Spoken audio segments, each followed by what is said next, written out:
मेरे प्यारे 11th class के स्टूडेंट्स, आप सबको प्रॉब्लम आती है रेजोनेंस में। आज हम डिस्कस करेंगे रेजोनेंस, कंप्लीट रेजोनेंस को आज खत्म करेंगे। ठीक है, एक ही वीडियो में।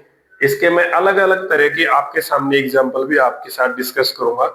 जो भी रेजोनेंस का क्वेश्चन है, चाहे वो आपका नीट लेवल का है, चाहे जेई लेवल का है, हर तरह का क्वेश्चन मैं इसके सामने डिस्कस करूंगा। ओके, तो हम समझते हैं रेजोनेंस। रेजोनेंस की नीड क्यों पड़ी थी? सबसे मेन बात यह है, समझने की बात यह है, रेजोनेंस क्यों आया था। तो हमने देखा ये स्ट्रक्चर 10th क्लास में आपने पढ़ा होगा। ये स्ट्रक्चर आपका बेंजीन का स्ट्रक्चर है। ठीक है, जिसमें हम कह सकते हैं नंबरिंग दें तो 1 2 3 4 5 6, ये बेंजीन के स्ट्रक्चर की नंबरिंग हुई। ये कार्बन नंबर 1 है, ये 2 है। तो ये ऑब्जर्व किया गया, जो कार्बन 1 और कार्बन 2 की जो बॉन्ड लेंथ है, जो इनकी बॉन्ड लेंथ है, वो not shorter than C2 C3। क्यों? क्योंकि C2 और C3 की बॉन्ड लेंथ तो सिंगल बॉन्ड लेंथ है, सिंगल कोवलेंट बॉन्ड है, और C1 और C2 जो है वो डबल बॉन्ड है। और डबल बॉन्ड की जो बॉन्ड लेंथ होती है वो हमेशा शॉर्टर होती है as comparison to single bond. क्योंकि आप लोगों को दिख रहा होगा इसमें कि C2 और C3 जो है वो है क्या बेटा, आपका सिंगल बॉन्ड, और C1 और C2 कैसा है, double bond. According to chemical bonding, double bond यानी C1 C2 bond length should be shorter than C2 C3। But आपको क्या मिला, जो आपकी C1 C2 की जो बॉन्ड लेंथ है वो इक्वल मिली किसके, C2 और C3 के। ये प्रॉब्लम रही, यानी जो बॉन्ड लेंथ ये है, ये बॉन्ड लेंथ इसके बराबर मिली। अगर ये दोनों बॉन्ड लेंथ इक्वल है तो यहां पर ये एग्जैक्ट स्ट्रक्चर नहीं हुआ। इसका मतलब ये जो स्ट्रक्चर है ये कंप्लीट इंफॉर्मेशन नहीं दे रहा। इसी को हम क्या कहते हैं, रेजोनेंस। एक्चुअल में रेजोनेंस क्या होता है, जब कोई एक सिंगल स्ट्रक्चर कंप्लीट इंफॉर्मेशन ना दे किसी मॉलिक्यूल के बारे में, और उसके लिए हमें अदर स्ट्रक्चर्स की भी हेल्प लेनी पड़ती है, उसको रेजोनेटिंग स्ट्रक्चर कहा जाता है। धीरे धीरे करके हम इसको अलग अलग केसेस में पढ़ेंगे। पहले सिंपल सी डेफिनेशन जो है वो देखिए। One structure can not represent by single Lewis dot structure.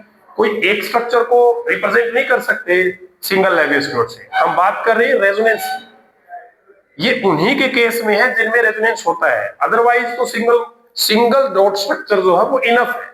Okay, one structure can not give complete information, more than one structure are need. ज्यादा स्ट्रक्चर की नीड होगी, इट मींस कि भाई इसके और भी स्ट्रक्चर हो सकते हैं। Okay, to explain all property this type of structure are called resonance. इस टाइप के जो सारे स्ट्रक्चर की इंफॉर्मेशन जिनसे मिलती है उसको क्या कहा जाता है, रेजोनेंस। अब कुछ कंडीशंस हैं जहां हमें रेजोनेंस मिलता है, उनकी कुछ कंडीशंस हैं। जैसे रेजोनेंस, ये मॉलिक्यूल रेजोनेंस दे रहा है, इसकी अपनी कुछ कंडीशंस मिलेंगी। Resonance structure have not change position of nuclei. इसके अंदर आप लोगों को पता होगा, जैसे यहां पर हाइड्रोजन है, यहां भी हाइड्रोजन है, तो इसमें जितने भी एटम्स हैं, किसी भी एटम की न्यूक्लियाई जो है वो चेंज नहीं होगी। किसी भी एटम की न्यूक्लियाई चेंज नहीं होगी। इट मींस ये हाइड्रोजन यही रहेगा और ये कार्बन भी यही रहेगा। यहां पर कुछ भी चेंज नहीं होने वाला है इनके बीच में। ओके, सेकंड पॉइंट पढ़ते हैं। Resonance generally occur when there is pi bond conjugation. Okay, और आप यहां पर कह सकते हो, एक वर्ड लिख सकते हो, डीलोकलाइजेशन। पाई इलेक्ट्रॉन का डीलोकलाइजेशन होगा। क्या डीलोकलाइजेशन का मतलब क्या होता है, जब कोई पाई इलेक्ट्रॉन एक जगह ना रह के कहीं इधर मूव करता है, उसको कहते हैं डीलोकलाइजेशन। क्या कहते हैं, डीलोकलाइजेशन। देखिए अभी आगे दिखाएंगे आपको किस तरीके से है। अब आता है कंडीशन फॉर रेजोनेंस। रेजोनेंस के लिए जो कंडीशंस है, ये जो कंडीशंस है इस मॉलिक्यूल की बेसिक कंडीशंस है कि रेजोनेंस होता है तो ये तो हमें मिलेगा। ठीक, अब हम बताने जा रहे हैं कि रेजोनेंस के लिए हमें क्या क्या कंडीशंस चाहिए, क्या क्या छोटे से छोटी और बड़े से बड़ी जो नीड्स है रेजोनेंस की, कब होता है रेजोनेंस, उसको और डिटेल में जा रहे हैं। ओके, ये तो बिल्कुल बेसिक है जो आप 2 मार्क्स में और 2.5 मार्क्स में अगर सीबीएसई बोर्ड के बच्चे लिखना चाहें तो लिख सकते हैं इसको। ठीक है, अब कंडीशंस फॉर रेजोनेंस, सबसे पहले आई प्लेनरिटी। अगर किसी मॉलिक्यूल में प्लेनरिटी नहीं है तो वो रेजोनेंस नहीं हो सकता, नहीं दे सकता।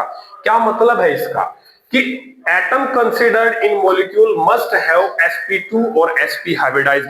कोई भी एटम है उसके अंदर वो sp2 और sp हाइब्रिडाइज्ड होना ही होना चाहिए।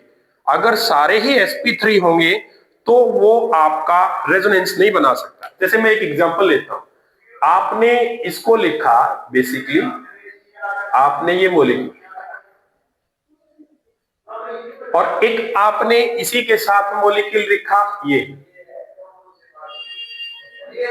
मैंने यहां पर दो मॉलिक्यूल लिखे, इन दोनों मॉलिक्यूल में मैंने क्या देखा, इसकी हाइब्रिडाइजेशंस देखो।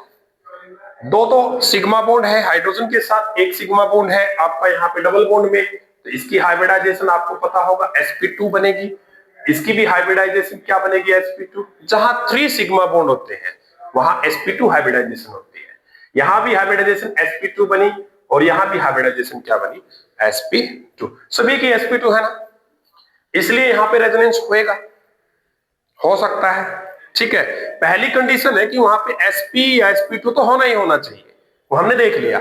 ठीक है, अब जैसे ये है, ये भी sp3 है, यहां ये sp3 है, sp3 है, sp3 है, तो यहां आप सभी समझ गए होंगे कि यहां जो रेजोनेंस है वो आपका नहीं हो सकता। यहां पर रेजोनेंस जो है वो होगा, तो इसलिए यहां हम लिख सकते हैं रेजोनेंस अकर। बिल्कुल सिंपल, क्योंकि यहां पर sp2 हाइब्रिडाइज कार्बन है, यहां रेजोनेंस हो सकता है। अब आपके माइंड में क्वेश्चन ये आएगा कि हमें कैसे पता चले कि रेजोनेंस ऐसे हो। भाई हमें पता चल गया sp2 है, ठीक है, उसके बाद हम कैसे करवाएं रेजोनेंस, कैसे बताएं रेजोनेंस, सिर्फ इतना बताना ही तो नहीं कंप्लीट होता। तो बेटा देखिए, धीरे धीरे आप समझोगे। अब मैं बात कर रहा हूं कंजुगेशन की। कंजुगेशन का मतलब क्या है, alternate position have double bond. Alternate position पर या तो डबल बॉन्ड हो, जैसे यहां पर डबल सिंगल डबल, ये अल्टरनेट पोजीशन पर डबल बॉन्ड कहा है मैंने, डबल सिंगल डबल। ठीक है, इसको कहा जाता है कंजुगेशन। ओके, तो अब देखिए उसके केस, अल्टरनेट पोजीशन है डबल बॉन्ड। डबल बॉन्ड आप ये सोचते हो कि ऐसे आया तो ही डबल बॉन्ड कहलाता है, नहीं, डबल बॉन्ड नया भी बन सकता है, डबल बॉन्ड नया भी बन सकता है, ऑलरेडी वहां पर है वो भी हो सकता है। अब जैसे यहां पर ऑलरेडी था, यहां पर ऑलरेडी डबल बॉन्ड प्रेजेंट था। अब इसकी बात करते हैं, जैसे negative charge electron alternate pi bond, ये नेगेटिव चार्ज है और इसके अल्टरनेट में सिंगल आया पाई बॉन्ड है, तो यहां रेजोनेंस होगा। सेम देखिए इसमें, ये नेगेटिव चार्ज है, अल्टरनेट पर डबल बॉन्ड है, रेजोनेंस होगा। यहां नेगेटिव चार्ज है और अल्टरनेट पर आपके यहां क्या है, डबल बॉन्ड है, तो यहां पर भी क्या होगा, रेजोनेंस होगा। अब एक एक इनका जो रेजोनेंस स्ट्रक्चर है वो हम देख लेते हैं, एक एक रेजोनेंस स्ट्रक्चर जो है इनका वो हम चेक कर लेते हैं। देखिए इसका रेजोनेंस स्ट्रक्चर जब आप बनाकर देखोगे, एक सिंपल सी बात, रेजोनेंस स्ट्रक्चर को डबल हेडेड एरो से शो किया जाता है। इसका रेजोनेंस बनाओगी तो ये इलेक्ट्रॉन यहां आएगा।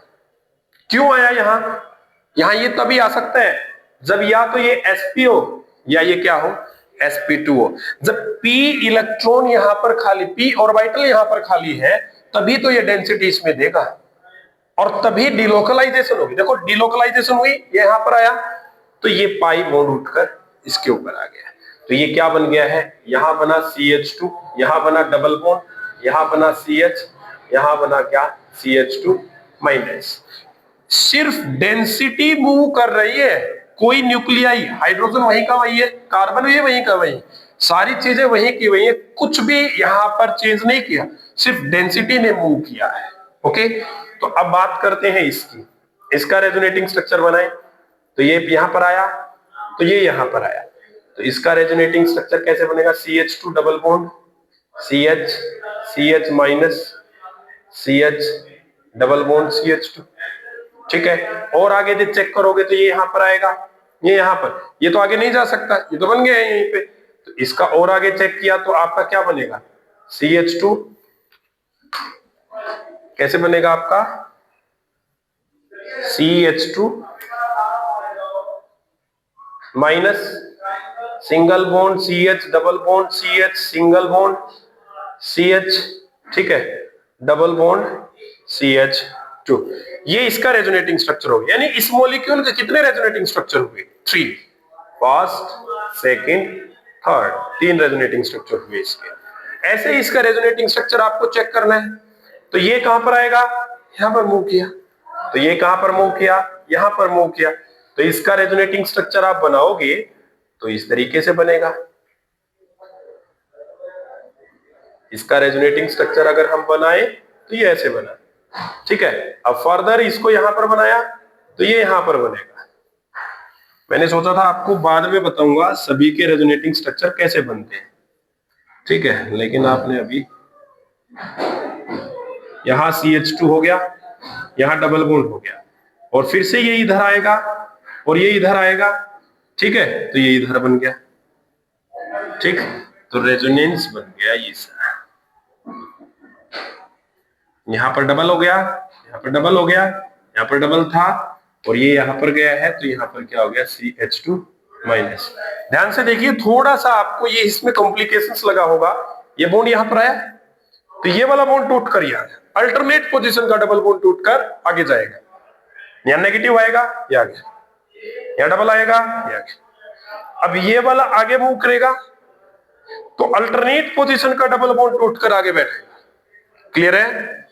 यहां पर नेगेटिव आया, बाकी पीछे वाला सेम हो गया जैसा था, यहां डबल बॉन्ड। अब ये आगे बढ़ा तो ये वाला डबल बॉन्ड टूटकर, देखो आप यहां पर इसको ऐसे भी लिख सकते हैं, ये वाला डबल बॉन्ड टूटकर यहां पर आएगा।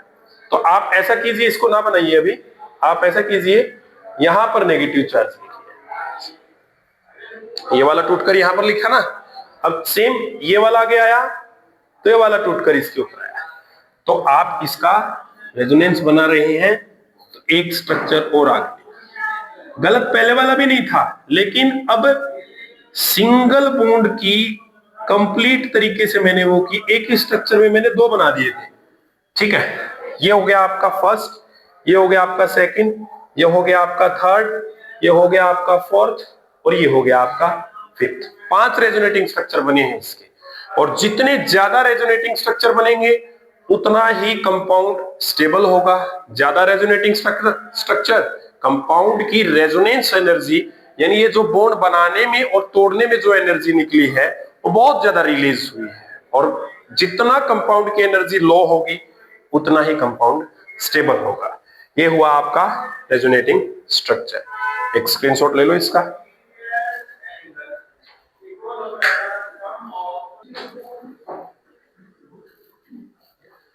यस बेटा, कुछ एग्जाम्पल्स आपने देखे कि किस तरीके से रेजोनेंस हो रहा है। अभी और एग्जाम्पल हम डिस्कस करते हैं। सेकंड एग्जाम्पल क्या है अपना? Lone pair electron alternate to pi electron conjugation. ये अपने पास लोन पेयर है। लोन पेयर किसको कहते हैं? नॉन बॉन्डिंग इलेक्ट्रॉन को। Lone pair electron alternate to pi electron conjugation, तो ये लोन पेयर है। आपको पता है अल्टरनेट पर आपकी हाइब्रिडाइजेशन sp2 है, ये लोन पेयर यहां शिफ्ट होएगा और रेजोनेंस ये ऐसे बनेगा। अगर आप इसका रेजोनेंस बनाओगे तो इसका रेजोनेंस जो बनेगा वो आपका कैसा बनेगा? NH2 डबल बॉन्ड CH और यहां CH2 नेगेटिव, इस तरीके से इसका रेजोनेंस बनेगा। अब नेक्स्ट जो है लोन पेयर, यही lone pair alternate to pi electron conjugation. तो यहां पर ये आपके पास लोन पेयर है, ठीक है। आप सभी जानते हो ये स्ट्रक्चर किसका है? एनिलीन का स्ट्रक्चर है, ठीक है। किसका स्ट्रक्चर है? एनिलीन का। तो ये आपका लोन पेयर जो है यहां पर शिफ्ट हुआ, क्योंकि इससे नेक्स्ट पोजीशन पर ही शिफ्ट होना होता है, ठीक है। तो आपका पाई इलेक्ट्रॉन फर्दर शिफ्ट होगा यहां पर, तो आप इसका कैसे बनाएंगे स्ट्रक्चर, पहले जैसा था वैसा बनाओ, जिन बॉन्ड को छेड़ना नहीं है उसको एज इट इज लिखो, NH2 है तो NH2 लिखो, ठीक है। तो यहां डबल बॉन्ड आया तो यहां डबल बॉन्ड बनाया, यहां पर नेगेटिव चार्ज आया, क्लियर। उसके बाद ये नेगेटिव चार्ज फर्दर शिफ्ट हुआ और ये यहां पर आया, बिल्कुल सिंपल है। तो आप बनाओ नेक्स्ट इसका सेम, जिनके साथ कोई चेंज नहीं हुआ उनको एज इट इज आपको लिखना है। जब ये NH2 ऐसे बनेगा तो नाइट्रोजन के 4 बॉन्ड हो गए बेटा, और 4 bond, if nitrogen contain 4 bond then there is positive charge. जब भी नाइट्रोजन के ऊपर 4 बॉन्ड बनेंगे तो वहां पॉजिटिव चार्ज आएगा, तो ये पॉजिटिव चार्ज आपको लिखे रखना है। तो ये बॉन्ड तो यहां शिफ्ट हो गया था, यहां नेगेटिव चार्ज आ गया था, अब ये यहां पर शिफ्ट होगा और यहां पर नेगेटिव चार्ज आएगा। अगर आप फर्दर चेक करोगे तो देखिए कैसे बनेगा, बेंजीन का बना स्ट्रक्चर ऐसे बना, यहां नेगेटिव चार्ज आया, यहां डबल बॉन्ड और NH2, और यहां पर क्या आया, पॉजिटिव। अब इससे आगे फिर से ये यहां पर जाएगा और ये न्यूट्रल हो जाएगा। इससे नेक्स्ट रेजोनेंस बनाओगे तो रेजोनेंस क्या बनेगा, देखो ऐसे, यहां डबल बॉन्ड, यहां NH2 एज इट इज, यहां डबल बॉन्ड और यहां भी डबल बॉन्ड था, इससे पहले वाले में चेक करोगे ऐसे, ठीक है। तो ये स्ट्रक्चर आपका फर्स्ट रहा, ये आपका सेकंड, ये आपका थर्ड, ये आपका फोर्थ और ये आपका फिफ्थ, आपके 5 रेजोनेटिंग स्ट्रक्चर बन गए हैं एनिलीन के, ओके। तो आप इसको दोबारा से देखो, यहां पर मूव हुआ इलेक्ट्रॉन डेंसिटी, तो ये वाला अल्टरनेट यहां मूव हो गया, ये बनाकर लिख दिया हमने। फिर ये डेंसिटी फर्दर मूव करेगी तो ये वाला जो डेंसिटी उठकर आपका इस पोजीशन पर मूव हो जाएगी, ऐसे मूव हुआ। जो आपका पीछे का है वो आप उसको सेम करते जाइए, यहां पर शिफ्ट है तो ये बनाना पड़ेगा अपने को। अब इतना सारा सेम है ना, तो आप पहले इतने सारे को सेम लिख लीजिए, फिर ये इससे आगे आया तो ये यहां पर शिफ्ट हुआ, ऐसा बन गया। अब ये यहां से आया तो यहां पर शिफ्ट हुआ। तो आप जनरली चेक करोगे स्ट्रक्चर फर्स्ट और स्ट्रक्चर फिफ्थ में क्या डिफरेंस है, जहां डबल बॉन्ड है वहां सिंगल बॉन्ड बना मिला, और जहां पर सिंगल बॉन्ड है वहां पर डबल बॉन्ड मिला। इट मींस कि आपका रेजोनेंस हो रहा है, तो जहां सिंगल है वहां डबल है और डबल है वहां सिंगल है, इसका मतलब वहां पर डिलोकलाइजेशन हो रही है इलेक्ट्रॉन्स की, वहां पर रेजोनेंस हो रहा है इलेक्ट्रॉन का। इसलिए एक अकेला मॉलिक्यूल एक स्ट्रक्चर को डिफाइन नहीं कर पा रहा था, सभी प्रॉपर्टीज को डिफाइन नहीं कर पा रहा था, इसलिए हमने इसके रेजोनेंस स्ट्रक्चर पढ़े। अब बच्चों के मन में क्वेश्चन आते हैं, सर हम ये रेजोनेंस क्यों पढ़ते हैं, रेजोनेंस स्ट्रक्चर, चलो ठीक है आपने बता दिया, लेकिन ये बनाकर ऐसे क्यों देख रहे हैं। बेटा जो ये नेगेटिव चार्ज आ रहे हैं ना इनके ऊपर, ये बहुत इंपॉर्टेंट है नेगेटिव चार्ज, यहीं से जो हम केमिकल रिएक्शन करवाएंगे ना ये वहां पर काम आएंगे। अब जैसे नेगेटिव चार्ज आप देख रहे हो, यहां पर देखो सेकंड पोजीशन पर नेगेटिव चार्ज आ रहा है, यहां पर फर्स्ट, यहां सेकंड, और यहां आप चेक कर कीजिए फर्स्ट सेकंड थर्ड फोर्थ, तो सेकंड और फोर्थ पर ही नेगेटिव चार्ज आ रहा है। आगे चेक किया तो ये 6 नंबर की पोजीशन है, इस पर चेक आ रहा है। और आप सभी जानते हैं सेकंड पोजीशन जो होती है वो ऑर्थो पोजीशन होती है, IUPAC नोमेनक्लेचर में आपने पढ़ा होगा, ये ऑर्थो पोजीशन होती है। और जो फोर्थ पोजीशन है वो कौन सी होती है, पैरा पर। और आपको पता है इसमें जो 6 पोजीशन है ये भी कौन सी है, ऑर्थो पोजीशन है, ठीक है।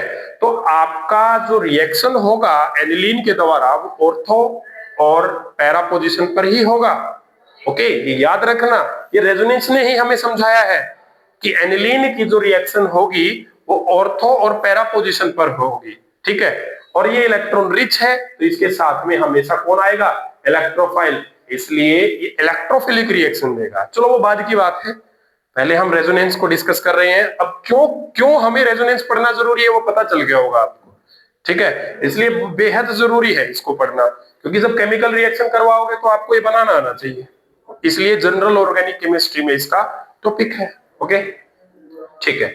अब नेक्स्ट डिस्कस करते हैं पाई इलेक्ट्रॉन अल्टरनेट टू पाई। ये पाई इलेक्ट्रॉन है, अल्टरनेट पोजीशन पर फिर से पाई है, ठीक है। तो ये इसमें क्या होगा, ये वाला यहां पर शिफ्ट हुआ। अब देखो मैं जब भी आगे शिफ्ट कर रहा हूं बता रहा हूं sp2 आगे, अब मैंने इसको आगे शिफ्ट किया तो क्या ये sp2 है, yes. If it is sp2 then it is conjugation, if there is conjugation then resonance occur, otherwise not. Okay, अगर मान लीजिए मैं इसी के साथ ऐसा स्ट्रक्चर बनाता हूं, अगर मान लीजिए इसी के साथ मैं स्ट्रक्चर बनाता हूं ऐसा CH2 CH double bond CH2, okay, तो आप यहां से आगे तभी तो बढ़ोगे जब यहां पर sp2 होगा, लेकिन ये तो sp3 है, क्या ये यहां से डेंसिटी यहां मूव हो जाएगी? नहीं। जब इस बॉन्ड के यहां आने की जगह ही नहीं है, यहां पर p ऑर्बिटल खाली ही नहीं है, तो आएगा कहां? अब मैंने ये मार्कर है, मैंने मार्कर को बंद कर दिया, अब दूसरा मार्कर इसके अंदर कैसे बंद होएगा? जगह ही नहीं है, तो कंप्लीट हो चुकी। अब यहां पर कार्बन के पास, ठीक है, इलेक्ट्रॉन डेंसिटी फिल तभी तो होगी जब यहां वैकेंट होगा। क्लियर है?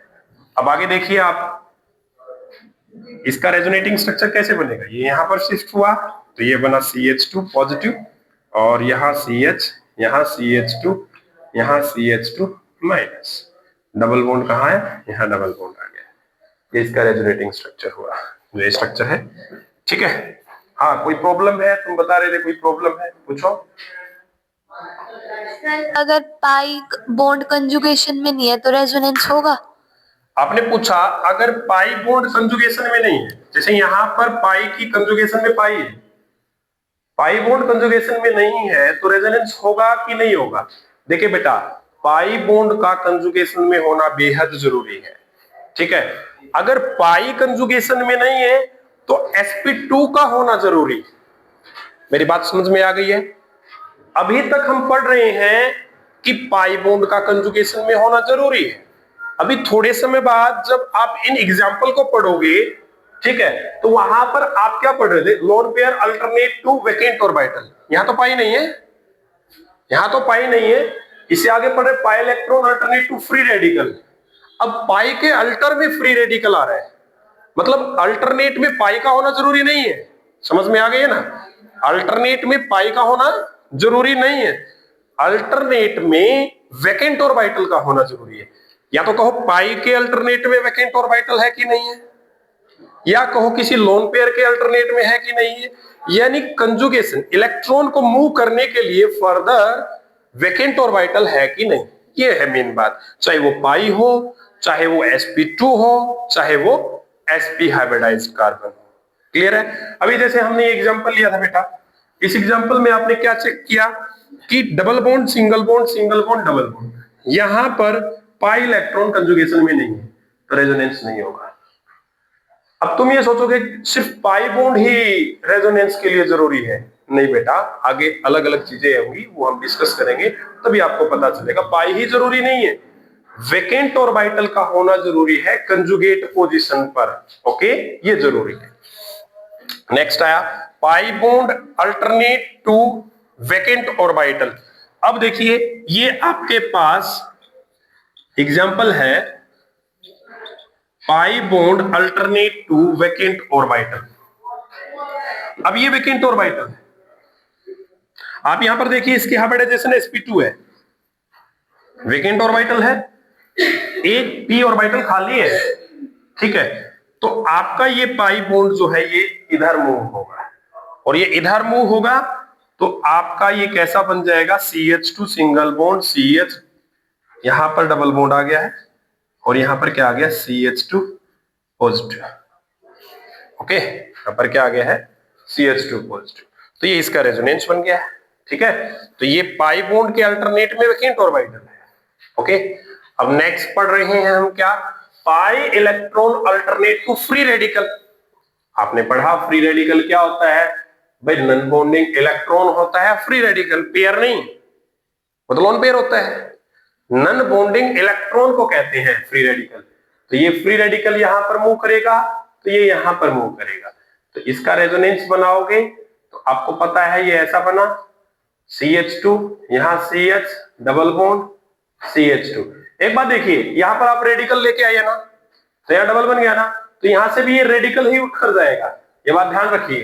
तो यहां नेगेटिव चार्ज नहीं आएगा, यहां पर रेडिकल आया तो रेडिकल, ध्यान से देखिए, यहां पर रेडिकल की एक सिंगल एरो, ठीक है ना, सिंगल एरो, तो ये मूव की है, तो यहां रेडिकल आया कि नहीं आया? यहां रेडिकल आया, इट मींस यहां पर एक डॉट आई है, तो यहां वाली डॉट नहीं जाएगी इसके साथ, ये अकेली डॉट जाएगी अगली, ये डॉट और ये डॉट मिलकर तो पाई बॉन्ड बनाएंगे। मेरी बात को दोबारा से समझिए, मैंने क्या कहा, ये एक डॉट आगे फर्दर मूव किए, तो यहां पर दोनों डॉट आगे मूव नहीं करेंगी, एक डॉट आगे मूव करेगी इलेक्ट्रॉन की, क्योंकि एक ये, एक आपकी ये वाली डॉट और दूसरी आपकी ये वाली डॉट, तो क्या बनाएगी, पाई बॉन्ड बनाएगी, बन गया। और यहां पर ये सिंगल, ये डबल एरो दिखाना बेटा, जब भी कभी आपका रेडिकल मूव करता है तो सिंगल हेड एरो आपको दिखानी है। ये डबल हेडेड एरो है, ये सारी जो हमने पढ़ी है डबल हेडेड है, लेकिन जब भी बात फ्री रेडिकल की आएगी तो सिंगल हेड की एरो चलेगी। अब जैसे ये है, तो ये यहां पर मूव किया सिंगल, यहां पर मूव किया सिंगल, और यहां पर मूव किया सिंगल, तो इसका अगर आप, इसके 3 बनेंगे, आप पहले इतना ही देखो, यहां पर मूव किया तो इसका, यहां इसका रेजोनेंस बनाएंगे तो ये बना CH2 double bond CH, CH radical, तो यहां CH डबल बॉन्ड CH2, ऐसा। अब ये फर्दर मूव करोगे आगे, तो ये यहां पर आया और ये यहां पर आया, तो ये बना आपका CH2 CH, यहां रेडिकल, यहां double bond CH single bond CH double bond CH2, यानी इसके आपको 3 रेडिकल जो है वो देखने को मिलेंगे। रेजोनेंस स्टेबिलिटी को चेक करने के लिए बेहद इंपॉर्टेंट टॉपिक है, और आप इसको जब तक नहीं समझोगे तब तक बात नहीं बनेगी, तो इसको अच्छे से समझ लीजिए, ठीक है। नेक्स्ट क्या है, लोन पेयर, ये पेन को बंद करो भाई, कौन है। नेक्स्ट क्या है, lone pair. Lone pair electron alternate to vacant orbital, ठीक है। तो आप देख रहे हैं यहां कोई पाई है, हाँ यहां पाई है बेटा, कोई बताओ,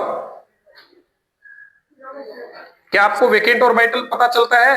यस सर। वेकेंट ऑर्बिटल पता चलता है जब आप इसकी हाइब्रिडाइजेशन लिखते हो, नेक्स्ट हाइब्रिडाइजेशन लिखते हो, sp2 है जैसे, तो यहां पर आप इसको ऐसे मूव किया, ठीक है, तो आप इसका रेजोनेटिंग स्ट्रक्चर बनाओगे तो CH3 CH double bond NH2 बन गया, ये रेजोनेटिंग स्ट्रक्चर है इसका। फर्दर इसको मूव किया तो ये इसका रेजोनेटिंग स्ट्रक्चर बन गया।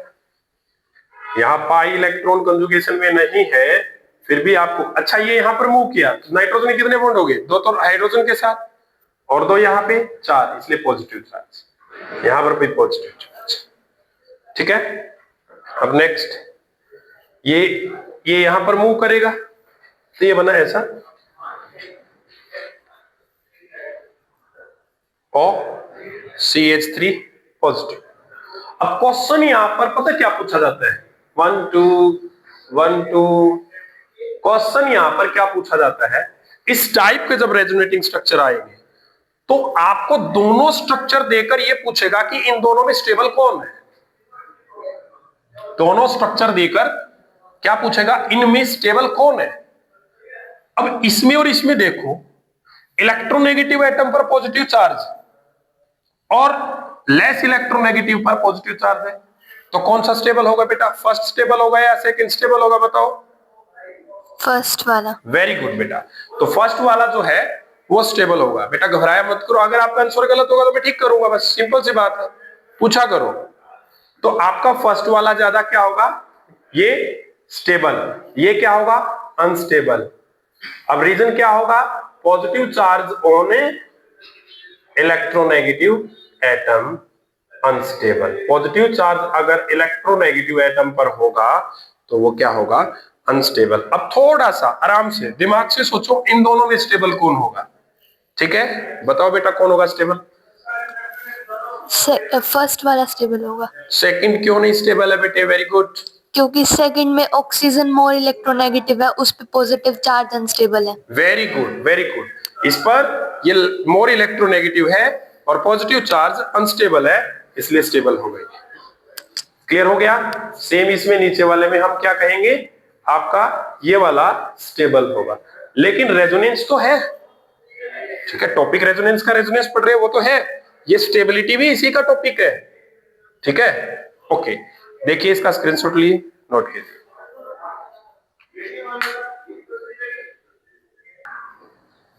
हाँ बेटा पूछो, क्या क्वेरी है आपकी?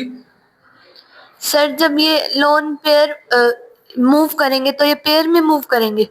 अच्छा, आप ये पूछना चाह रहे हो कि जो ये लोन पेयर है, ये लोन पेयर मूव कर रहा है तो क्या दोनों इलेक्ट्रॉन मूव कर रहे हैं? Yes sir. यस बेटा, देखो यहां पर ये आया तो दोनों इलेक्ट्रॉन मूव कर रहे हैं, डबल हेडेड एरो है ना, और यहां पर मूव किया तो दोनों इलेक्ट्रॉन ने मूव किया। यहां नेगेटिव चार्ज है ना, इसका मतलब यहां पर दो इलेक्ट्रॉन है।